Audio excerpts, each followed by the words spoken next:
I want to say that so far, so good. We are achieving the objective that we set for ourselves.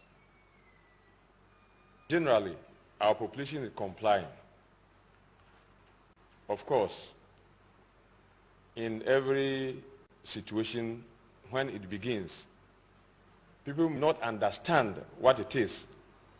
So obviously, some few of them might fall victim to the law.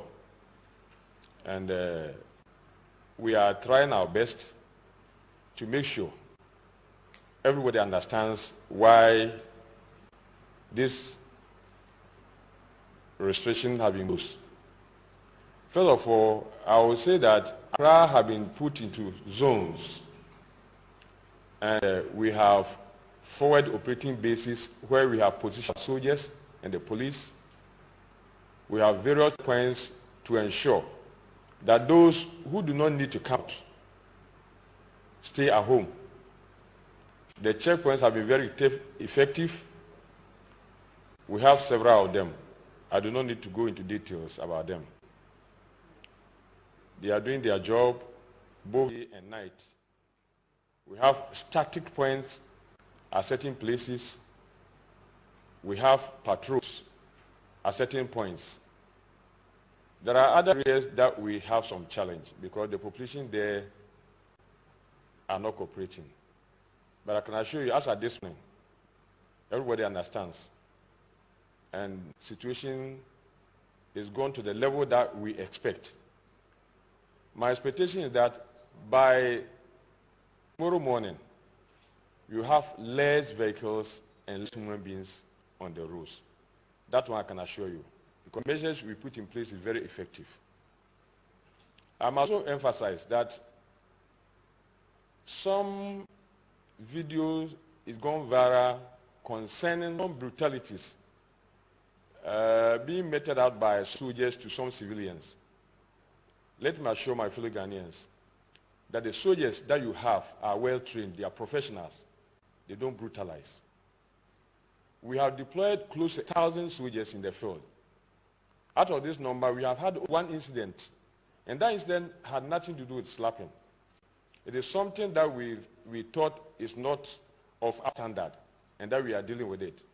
That soldier involved currently have been withdrawn back to the barracks, and I have tasked the military police to go into the matter and investigate.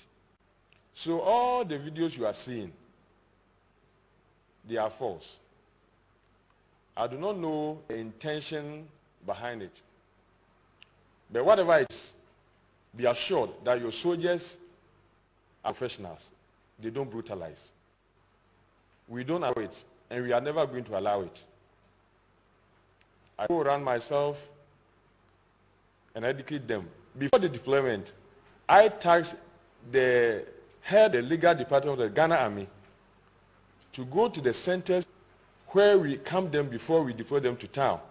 4 training centers, one in Bema, 2 in Bema camp, Arakan and the Barras, then 1 in Weji Barras, then 1 in Michel camp. He went around and educated them about our rules of engagement, because it's very key to us. I personally went around myself. The commanding officers also spoke to them. So it is never true that our soldiers have been brutalizing our Ghanaians. We will not do it. We those in command will not put it. I want to emphasize that most of us Ghanaians are religious. We are either Christians or Muslims or traditional religious worshippers.